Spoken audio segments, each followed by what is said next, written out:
I'm Terina Lee. Welcome to MGig. On this show, we'll talk to rising hip-hop artist Fresh Violet, Vice President of Venue Development for Live Nation, Mark Graham, and Matt Ryan will give us the latest on Munster Times before we have a chat about what's going on. But first, Fresh Violet is a rising hip-hop artist from Melbourne. Her lyrical prowess and slick production has been capturing attention across the globe. She spoke to Mark E. earlier. I'm talking to Violet, aka Fresh Violet, Melbourne hip-hop artist, musician, producer, and welcome. Thank you. How are you, Violet? I'm great, thanks. Nice to be here. Excellent. Thanks for coming in. Thanks for having me. You were telling me you're working on a new album at the moment. Yes, it's so exciting to be back in the studio. 7 long months of being deprived, you know. Yeah. Really exciting, but just before, a few months before lockdown, I guess, I signed a record deal with Scratches Records to release my second album with them, and I had it pretty ready to record, like all the pre-production was kind of done, and I was about to record it before lockdown. Yeah. And so I've had to wait and let it marinate, but you know. Which is always, to have that time to I'm tweak. Sure that there's going to be a silver lining in there somewhere. Yeah. It's obviously pretty frustrating as it was happening and not knowing when it would end and when we'd be able to go back. But yeah, since I've been allowed to go back into the studio, it's been like, you know, straight out of the gate, just going really hard, and it's all come together really quickly. Yeah. So very excited for Life of Vi next year. Okay, very cool. And some new videos, of course, I would imagine. Yeah, definitely. Right. Yeah, I love making film clips. Yeah. Well, there's a bunch of videos online. Yes, on my YouTube, just look up Fresh Violet. I think I've maybe released 10 film clips or something like that now, quite a few. Yeah, no, very cool. Yeah, and good to see you've signed up with a label, and Scratchy Records under Golden Robot Records out of Sydney, very cool. That's right, yeah, they've been really helpful. So yeah, really exciting, like, you know, it's just, for one thing, confirmation that it's going to be on vinyl. Oh, yeah. So that's really cool. I was really proud to put my first album out on vinyl, and it's a big thing to do, and I didn't know, you know, when I was doing it, I was like, this might be my one vinyl record for all I know, like, who knows what the future's going to hold. So to have the opportunity to do another one's really cool. I mean, of course, you've got to go on vinyl. You got to, You know, you got to do it. You know, everyone's doing vinyl, but sure, you know, especially hip hop and you know, DJs, of course, are going to work in that format more than anyone. Now, we've been locked down. We've all been doing crazy stuff and some cool stuff as well. Now, could you tell me about your bartending skills? Your secret bar. What did you call? What have you been? It was called the Royal Violet Arms. The Royal Violet Arms. All right. Yeah. So cool. There was a few reasons why I wanted to do it, but I guess the main one was I wanted to stay in touch with everyone and be talking to everyone. And I sort of wanted something like fun and creative to do. Yeah. So yeah, I decided to set up a bar in my kitchen, and I'd put up a menu each week, and once a week I'd go live, and my friends and followers and people would tune in and order drinks, and it was kind of like an ASMR sort of online experience of pretending to be in a bar. So who drank all the drinks, all the cocktails? Oh, there was a few regulars. Okay.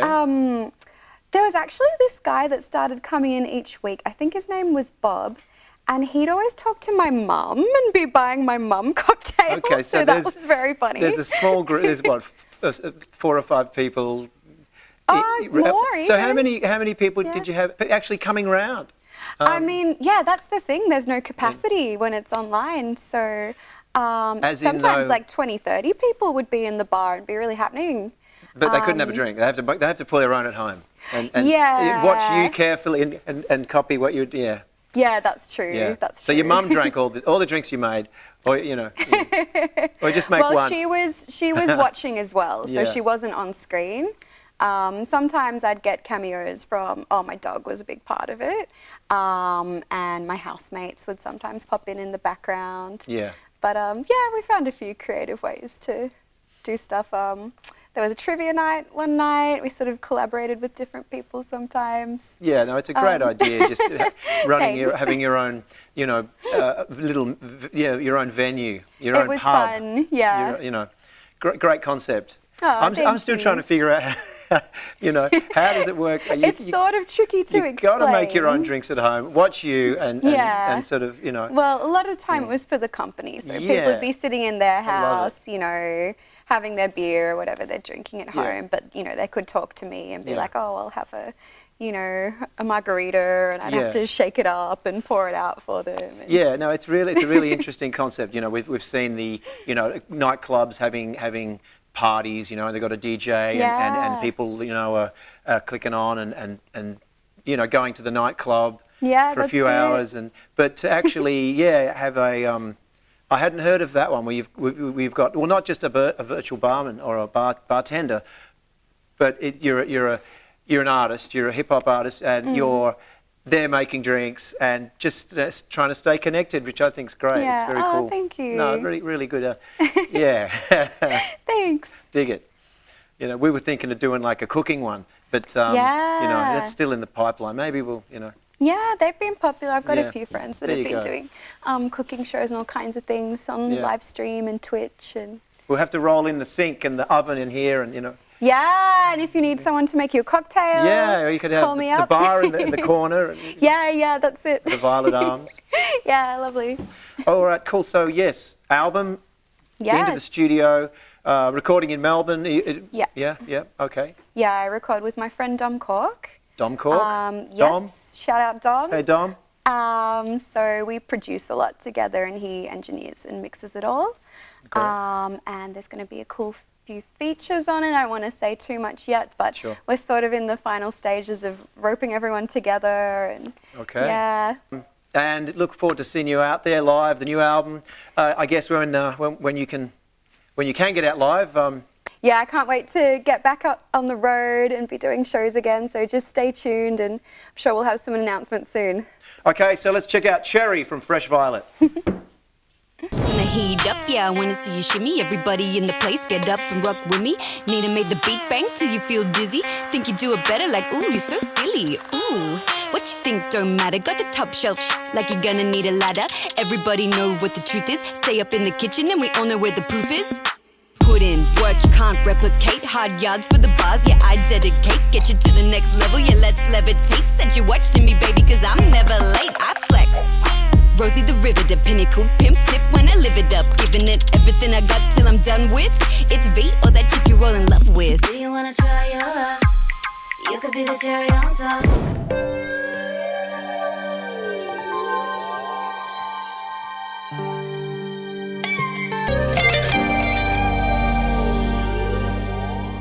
Now that lockdown is easing, many venues in the entertainment industry are trying to work out how to begin operating again, since many staff have gone and many cannot operate at full capacity. Mark Graham is here to talk about how Live Nation is coping.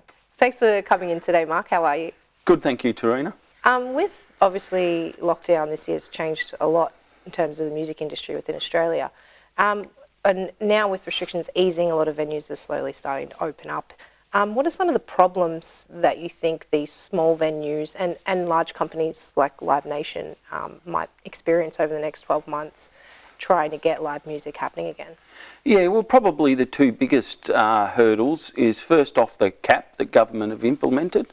At the moment, that cap, for instance, is limiting crowds at the Palais Theatre, which is one of our venues that we manage, to 1,000. And you know, it's hard to make sure shows work at that level when you've got a 3,000 seat venue, but you can only, you know, have 33% capacity. Yeah. We are, if you want to call it, reactivating the Palais Theatre in steps, and we're starting on the 7th of January with, I suppose, crowds and the artists both on stage. It's 110 people a show on the stage at the Palais Theatre. So the actual audience is up there on stage with the artist, something a bit different. Yeah, that's an exciting prospect. Yeah, and then from February we'll start opening up and we'll creep up to 1,000, and hopefully not long after that restrictions will be further eased. And we can sort of go back to normal a little bit. Well, hope so, hope so. The other biggest limitation is, of course, international travel. Yes, yeah, that was another question I had for you as well, because that's a lot of what you do at the Palais as well. So. Yeah, probably 70% of our product is international. Yep. And the biggest hurdle at the moment, of course, is for an international artist to get into the country, they've got to do 14 days quarantine. And most artists will not subject themselves to being locked in a hotel room for 14 days. No. You know, they're creative people and energetic people, and they like engaging with people.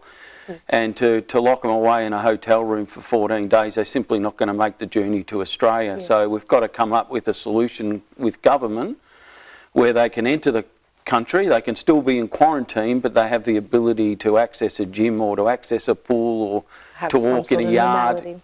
And they can bring their families with them. Yeah. Going back to venues as well, I think a big issue is staffing. They've had to lay off a lot of small venues, and I imagine the Palet's probably gone through it as well, have had to let off a lot of staff during the lockdown period, and now they're rehiring, obviously, so you have staff to run the venues to hopefully do some live music. What are some of the risks in that situation in terms of a potential sort of third lockdown, do you think? Well, hopefully that will never occur. I'm not giving that too much consideration at the moment because that's something that we can't control. Yeah. As a venue, all we can do is react to that if it occurs and deal with it in the most effective and efficient manner that we can. I'm hopeful that there won't be a third wave. If you have a look at the statistics over the last few months and the way that governments are dealing with it across Australia and their contract tracing that they've now got in place and they've fine-tuned, I personally think that venue managers, artists and the general public can be confident that the governments around Australia have got a handle on it. Yeah, then we won't have to withdraw another lockdown, hopefully. Exactly. And I think it's important for not just the international borders, but even the Australian borders to remain open, because it's very hard to even break even or make a profit from an event that you're going to conduct in one city. You know, when you're touring shows, it's all right if it's local acts for a few hundred people, but if you're touring shows of a few thousand, then you need the borders open to have any chance of making it financially viable.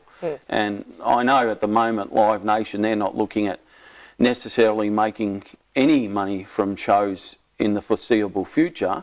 Our strategy is all about just reactivation, getting artists engaged, getting fans engaged, getting staff back and activated, getting venues reopened, getting contractors back engaged. There's a lot of contractors doing it really, really hard. Lighting, you know, sound companies. A lot of people you don't think about when you go to a live music event have also, definitely. Roadies, cleaners, you know, bar staff, front of house staff, merchandise staff. You know, they're all sitting at home, and they have been for 8 months. It's really sad. It is sad. Well, hopefully we can slowly start changing that. Exactly. So we'll be reopening the Palais as soon as we can and activating, getting the venue activated and getting as many of our staff and our contractors involved as we can. If you look up Together Again that we're doing at the Palais Theatre from the 7th or 8th of January, that's predominantly local artists. Since Australian musicians haven't had that sort of live music outlet, we've seen a lot of material coming from local artists recently. They've obviously had a lot of time in their hands, been at home creating new content and stuff, which is amazing. Do you think now that, obviously with international acts, it's going to be a while before we see them, that the Australian music industry should get behind promoting a lot of these local artists, including the sort of the record companies and the local radio stations? Yes, I do. I think it's a unique opportunity for all the parties to assist each other to get the industry back up and going again. And there's a real opportunity, I think, for local artists to get more exposure than they would traditionally get, and hopefully they can elevate their careers a lot quicker than you would normally expect when you're being swamped by international product touring. So yeah, I think there is a real opportunity. We've got a show on down at the Palais starting on the 7th of January, which is just a boutique setting, 110 people, as I discussed, on the stage with the artist. That's primarily, well, it's all Australian artists and a lot of local artists such as Tim Rogers, who is a St Kilda boy. Yeah, it's awesome. He's getting involved in that. Yeah, and it's great. And the artists are terrific too. They're realising the situation. They realise that it's not commercially viable at the moment. So the artists, the lighting companies, the sound companies, the venues, the promoters all realise that it's not really commercially viable at the moment. It's all about reactivating and getting the industry off its knees and getting it up and going again. And for an audience to come and sit and have that sort of personal experience Yeah. with some awesome, amazing local artists, I think it's a brilliant idea. Yeah, exactly. And to be up on the stage, which you usually as a member of the public, you don't get an opportunity to do, but you'll actually be sitting up there with the artist. Yeah, you feel like an artist yourself, sort of thing. Yeah. The seats will be bare in the auditorium at the Yeah. Palais Theatre. It'll all be happening on the stage. Yeah, no, that's a super interesting idea. So what are some of the other things that Live Nation are doing to help kickstart live music again in Australia? Yeah, look, there's a lot of initiatives happening. Australia, it's very new. As you know, restrictions only eased in the last couple of weeks. But in that time, we did 2 test events up in Sydney at Kudos Arena, which was in partnership with TEG and with the New South Wales government. We had attendances of between 5,000 to 6,000 people. Oh, wow. And it was sort of just a COVID-19 test event. Yep, to see sort of how the procedures in place would work. Yeah, and how it all operated and how effective and efficient it was. So, yeah. And how did that go? Yeah, it went well. Yeah. Yeah. I haven't seen the full report yet because it was only a week ago, but all the feedback so far is that it was very successful. Yeah. And hopefully those sort of test events, working with hand in hand with government and with artists and with the public, gives everyone confidence that the live performance industry can reopen. Yeah, without the fear of shall not speak its name. Yes, exactly. And that's part of, the Together Again shows at the Palais Theatre. And in the next couple of weeks, we'll announce a run of shows in February as well at the Palais Theatre with a larger crowd. And we'll just keep fine-tuning our procedures and our processes to ensure that everyone's safe and can have a good experience. Yeah, awesome. So yes, the restrictions ease, hopefully. Yeah. We'll get back to a little bit of normal live music happening. Exactly. Cut that bit out, sorry. Yeah, that's I totally just word vomited then.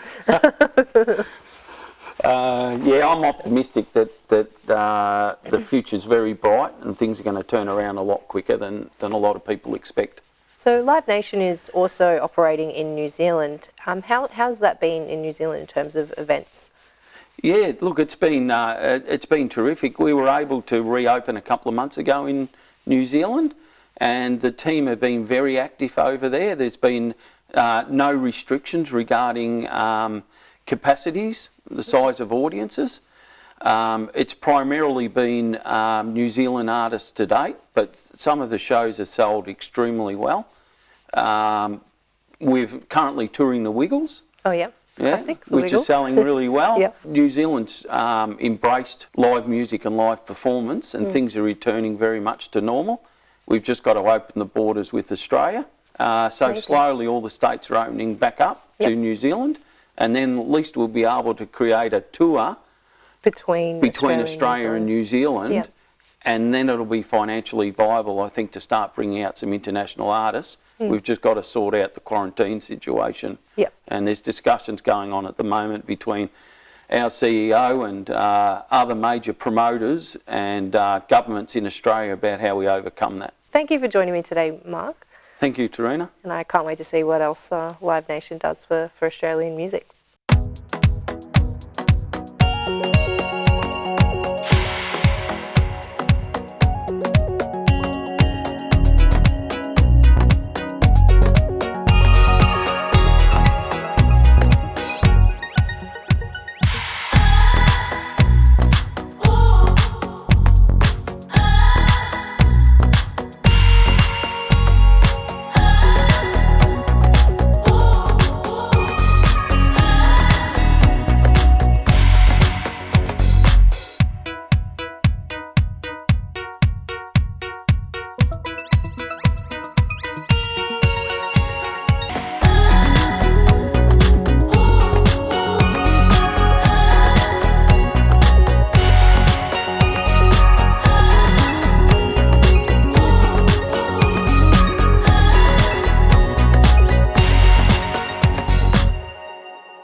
Issue 32 of my disgraced publication Munster is currently out now. I want to give a massive shout out to Dave Lang of Dog Meat Records fame, who recently started a publicity company who really helped me out with this issue and also for the next one, but we'll get to that later on. So Dave teamed me up with Dave Faulkner and also Ben Blackwell. Ben Blackwell is known as the drummer in the Dirt Bombs, but also is the minority owner in Third Man Records, originally run by Jack White of White Stripes fame. Dave teamed me up with Ben Blackwell and we discussed their latest release, The Stooges Live at Goose Lake 1970, which is a famous gig, as it was Dave Alexander's final gig with the band. Me and him talked the Stooges for 15 minutes, which as a Stooges nut was an absolute delight. I ended the gig by saying, thank you very much for this gift, and he said, for you to call it a gift makes it all worthwhile, and it was a nice little moment. So Stooges Fanatics, get onto that, and also read about the interview here. Dave also teamed me up with Dave Faulkner, of course best known for the Hoodoo Gurus, but also being a massive punk rock aficionado, was a huge fan of the Victims coming out in Perth in 1970 and their legendary 7-inch Television Addict. We had a great chat about Perth and punk rock in the 70s, talking about the scene there of Kim Salmon and all the other characters, and also Dave getting the signal in New York. You can read that and several interviews here, the latest issue, number 32. Hey Matt, thanks for joining me. Hi, Terina. Always good to be here. Great to have you here. Cheers. How have you been? Yeah, not too bad. Just back at work. Things are becoming a bit normal, so it's a weird old new wheel. Yeah. Old new wheel in a way, so yeah. It is, isn't it? Yeah. It's good you can get out and do things, but also you've got all the other commitments that you didn't have to deal with during lockdown. Yeah. So obviously there's been a few things happen this week. We've got the sad news about the dog spa. Yeah, tragic. Gavin and Sonia put up stumps on Tuesday, with Wednesday being the farewell night, which is a bit of an improv thing, but it's a real kick to the guts to live music here. It was a real place that had music 7 nights a week here in St Kilda, which aside from Sarah by Johnny's, nowhere else does that around here. Yeah. And yeah, they had some great bands, had a lot of great nights. It was a real wonderful community, so it's real tragic to lose that. Sad to see it go. Yeah. And they've been around for a long time. Yeah, it's about 4 or 5 years since they took over, and it was, as I said, it's a place I walked past 100 times before that, never went in, saw very few people, but it was real pumping under them, so it's a real shame because it was such a wonderful place and wonderful owners, just one of the places you could just pop into if you had nothing on, and you'd always have a good time and meet some people, so it was it's just so sad. Sad to see it go. Yeah. Yeah. On positive news though, Fred and Viv have an exhibition up. Yeah, so it's called Shut Down Shit, so it's Fred and Viv, it's their third collaboration together, an expo. It's the old motorcycle garage on the corner of Greaves and Vale Street. Opening night was last night. There's about Fred, it's maybe about 30 new original pieces from Fred, and Viv's got about 15. Yeah, they've been working hard during lockdown. Oh, it's just amazing. Like, he just sent me images of stuff he was working on, and I don't know how the man ticks. They always do 30 new pieces each year, so it's just incredible. Can't stop him. No, exactly, yeah, nothing to stop him. Yeah, awesome. And do you know how long that's running for? So it opened yesterday and it goes till December 20th, which is a Sunday, so you've got about 2 weeks to get there. Get in and check it out. Yeah, it's well worth checking out. Yeah, definitely. I've got to get down there. And what else is happening around? We've got a few gigs are popping up all over the place now, so which is nice to see. Yeah, the George Laneway just around the corner. I've got a few gigs coming up. The Originals this Sunday, and Misery Guts, Stu Thomas Paradox, first gig since February. That's the Misery Guts this coming Sunday, and then Sunday after before Christmas, large number 12s. Awesome. Yeah, great to have Horse and Wes back. Yeah. Thanks for joining me, Matt. Pleasure. And that's all we have for this week. If you want to get in contact with us, send us an email at ideas@studioemedia.com.au. Thanks for watching. See you next time.